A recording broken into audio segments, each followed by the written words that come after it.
Okay, well, I think I'm preaching to the converted here, so that's always a nice start. To the choir. So welcome to the to you, Louisa, as well. Okay, I may try and skim through this a little bit more so that I've got hopefully a bit of time to play a video of a Viggianese harpist right at the end. So I'll make a start. So itinerant musicians from a small cluster of towns in the region of Basilicata, southern Italy, made their presence increasingly felt on the streets of major European cities from the middle of the 19th century. The global reach of those street players, principally from two towns, that was Viggiano and nearby Marsicovetere, their global reach expanded steadily. So by the end of the 19th century, they'd certainly started to arrive on Australian shores. Now, there's not exactly a problem, but I need to say something about semantics. Street musicians was a very, very common term in English-speaking lands, but it doesn't actually cover the intention and the meanings of those words in Italian, which were the names of the professions that I found in Viggianese records were musicante, was used frequently, suonatore, and occasionally musicisti. So a musicante was a travelling player, very similar to suonatore. Musicisti was reserved for musicians who had become a little bit more stable and a little bit more musically educated. So that sort of transition from one form of music making to the other is evident in the Viggianese records. In English, as I said, we have street musician, itinerant player, itinerant musician, or wandering minstrel, to a more romantic term. None of those terms really quite deal with this kind of migration chain, this kind of movement. It was really a form of, itinerancy that had a definite route in mind. These musicians would go from Italy quite often, the later migrations to America, to England, to Paris, to South Africa. So their route to Australia was very commonly around the Cape of Good Hope to Australia. It's a 90-day voyage. So the Italian tradition of chain migration saw numbers of these people settling in inner suburban Melbourne, in Carlton, where we are today. In fact, if you walk out of the museum, you will pass Delmonico Lane on your left. Now, most of us know Delmonico's as a tailoring operation that was on the corner. It's now a hamburger shop. But the original Delmonico was an itinerant harp player. And of course, if you're carrying a 60-pound harp, it's handy to have a cart to take it in. So he used his cart to take his, his tailoring bits and pieces, and eventually set his sons up in a really good business. So we're talking about a group of Italians who were actually a very, very, very tiny number of Italians in Melbourne before the Second World War. But these in Melbourne were very largely from these two towns, Viggiano and Marsicovetere. So this paper draws on research conducted in Australian and Viggianese archives and in the unique collections available here in the Italian Historical Society. And I'd very much like to thank Dr. Paolo Baracchi for his assistance over the last few years. In fact, he was the person who initiated the exhibition we had a few years ago that I curated with Alexander Parisi. This was sitting around upstairs, so I grabbed it. So, just for today. Although I wouldn't mind having him in the front hall. So, what I'm going to do is take as a starting point the founding members of the Melbourne's Cavour Club, which was the first Italian club in Melbourne. So we've got this list of names. It was founded in 1917. So I'm using some of the names from here to give us as a sort of a kicking off point to discuss some of the musicians who are here in Melbourne. So here we have a list of everybody on that board, and the ones that I have highlighted were musicians by profession, by occupation, and as you can see there are some family groups there as well that would either play together or take on sort of complementary sides of the music business. One of the Gagliardi brothers, for instance, was a violin maker and a harp repairer. So, here we go. Of the 80-odd people listed on that board, nearly a quarter of them were musicians, were actually practicing musicians in 1917. All but 2 of them were from Basilicata, and, as I said before, from 2 villages, Viggiano and Marsicovetere. Among those musicians 3 were well-known theatre orchestra conductors. 1 was a mandolin soloist and director of his own mandolin ensemble. 1 was a harpist of note, and several played in family string bands, while others were members of Melbourne's fledgling symphony orchestras. So, where did this remarkably strong presence of musicians in the social fabric of Italian Melbourne begin? So I'm going back to a document that's here in this archive. It's a consular list from 1878 that recorded the names, ages and occupations of a number of street musicians who arrived that year. So there are 11 itinerant musicians, 3 adults and 8 youths aged between the age of 7 and 16. All give their place of birth as Viggiano, although for reasons I won't go into here, this was not necessarily accurate. Michelangelo Padula, for instance, was born in the nearby village of Moliterno, according to his Australian naturalisation application. So Padula was one of the first, I quote, Viggianese to apply for naturalisation, which he did in 1875. Another reason for them being labelled as Viggianese is that, the consul would have made this list, and he was using a term that had already at that point become a blanket term in Italy for street musician. They were often just called Viggianese, regardless of whether they were from Viggiano or 2 or 3 villages nearby. So they were all listed as musicante or itinerant musician. All were vagante or of no fixed address.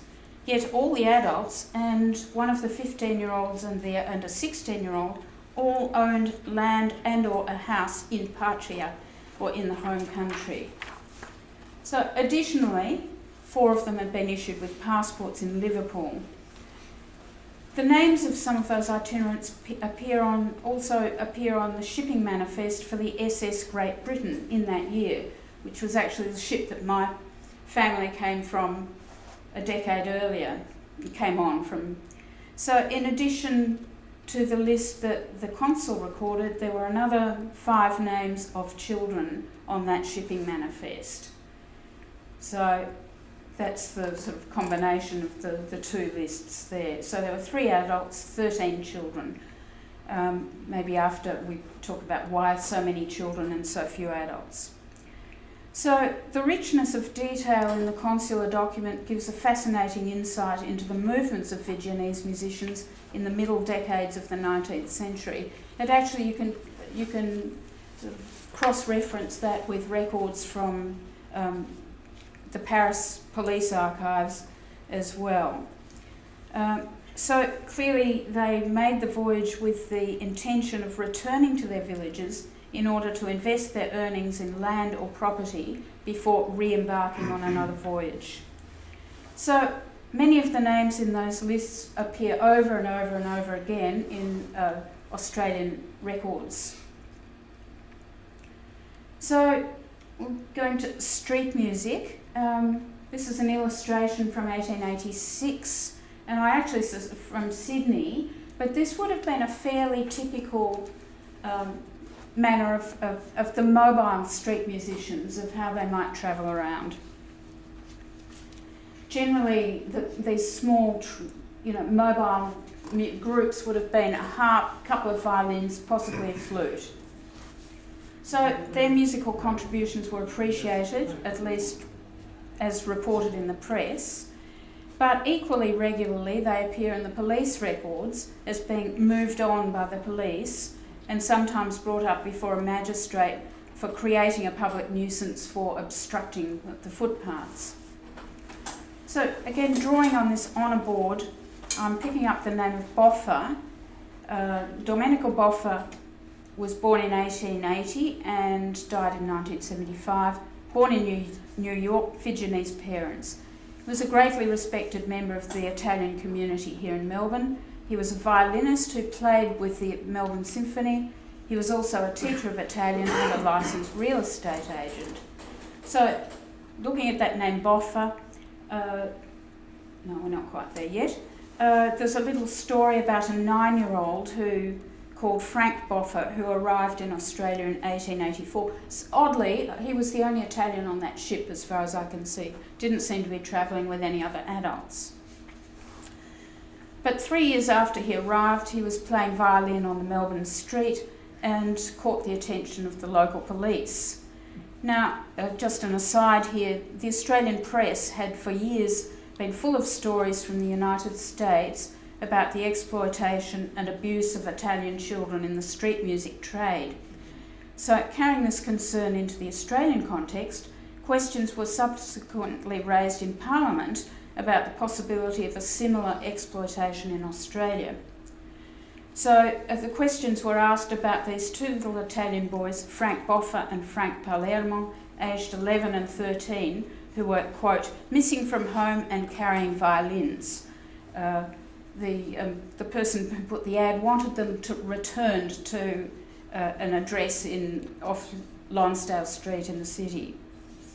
However, when the consul was asked about it, he said that only about 7 children of the description stated were playing violins on the streets of Melbourne, and he thought that there was no necessity for the government to take further action.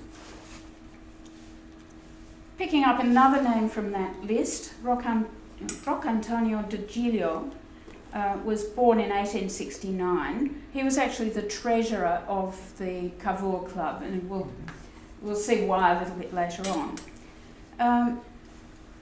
So he, where are we? He was born in Marsacovetere in 1869, and unusually among Viggianese musicians, he remained a bachelor. So his string band, therefore, had only one family member, a brother, in it, and the rest were fellow countrymen. And one of the ways he earned money was to act as an agent for those musicians and organising bookings for them to play in various engagements. By the time he arrived in Melbourne in 1893, this is De Giglio, he was 24 and no doubt an accomplished and literate musician. So there was already a great demand for bands and small orchestras in Melbourne for social events, staff balls, picnics, dances and society balls. De Giglio, who played both harp and flute, was reported somewhat colourfully to be, quote, an incorrigible ballroom devotee. And the photographs you see of him sort of reinforce, suggest that that's on the right track. So he was leader of Melbourne's foremost small orchestra until his death in 1920. And De Giglio was a member of the Cavour Club Orchestra, which also had a number of non-Italian musicians in it. He played in the Marshall Hall Conservatorium Orchestra as well. But music was not his only passion. He made a fortune investing in property, and after glancing at his will, you could be forgiven for gaining the impression that he actually owned half of Melbourne. So the Italian musicians really changed the land ownership landscape of Carlton and surrounding suburbs. So at his death, he left real estate valued at nearly £60,000, and this is 1920, remind you, and a personal estate worth well over £33,000. So he did very well. So this self-styled master musician left £350 to various hospitals and charities, and also £200 to his home village of Marsicovetere for the erection of a public drinking fountain named in his memory for the use of the citizens of that town. Now, when I visited Marsicovetere a few years back, nobody had actually realised that he had become a Melbourne resident, and so that story of why that fountain was there and why it was named in this way was not known. Okay, on to theatre orchestras. Again, I'm returning to a very familiar name from the board of the Cavour Club, and we're looking at Giuseppe Briglia, born in 1878 in Marsicovetere and died in Melbourne in 1960. He was a committee member, a community leader, violinist, teacher and conductor.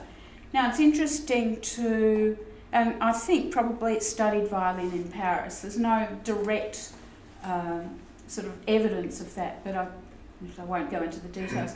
This is a really interesting picture. This is Briglia as a young man, probably about 22. Whether these are family members or not, I don't know, but you can just imagine these people trailing around the cafes of Paris. This address is actually in Montmartre. The other interesting item here is the music stand in front of Briglia. So my guess is this may be an uncle or father or grandfather. The money they have made has actually been reinvested into the education of Briglia, and so he can read music. This one, possibly not. Briglia, certainly yes. Now, when he got to Melbourne, Briglia's movements he was very much not a street musician, but an outdoor musician, in that his little Briglia's string band played on ferries that were sort of leisure ferries that steamed backwards and forwards across the bay. And he did that for a number of years. His rise was rapid, and very soon he took on the conductorship of the Lyric Theatre in Prahran, which was the first purpose-built suburban cinema theatre in Melbourne with an orchestra size to match. He also conducted the orchestra of... for goodness sake. Sorry, I seem to have half my pages here, not them all.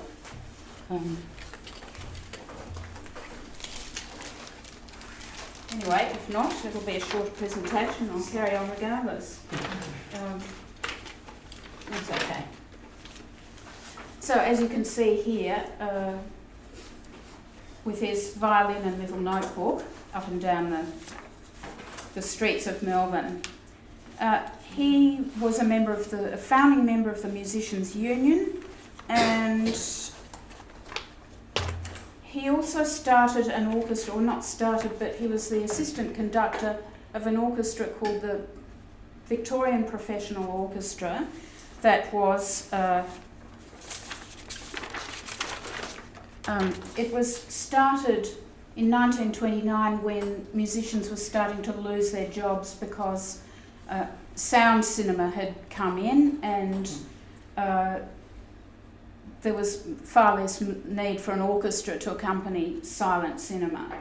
So he conducted that orchestra until it fell apart in 1930.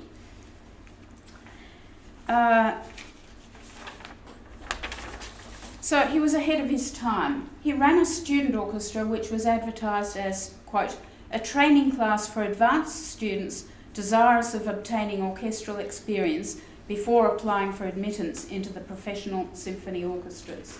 At the time, music training left students able to play a handful of pieces but totally unable to sight read and certainly not able to improvise, and these were skills that were absolutely essential in the cinema orchestras. So Briglia, as I said, was founding member of the Musicians Union. He had 9 children, many of whom became musicians. So that second generation of the family contributed in other ways to other forms of music in Melbourne.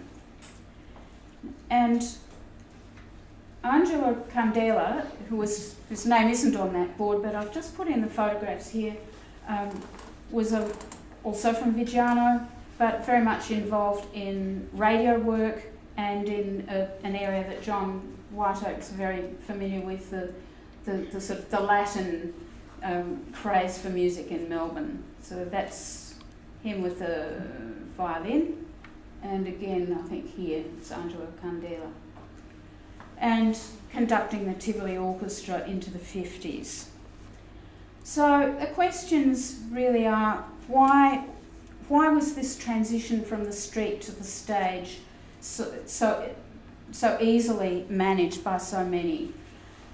First of all, was this point about music literacy. It's easy to assume that all street musicians were illiterate. They certainly weren't. Viggiano had a really sound history of trained musicians teaching in the town. There was also informal tuition within the home and the apprenticeship system.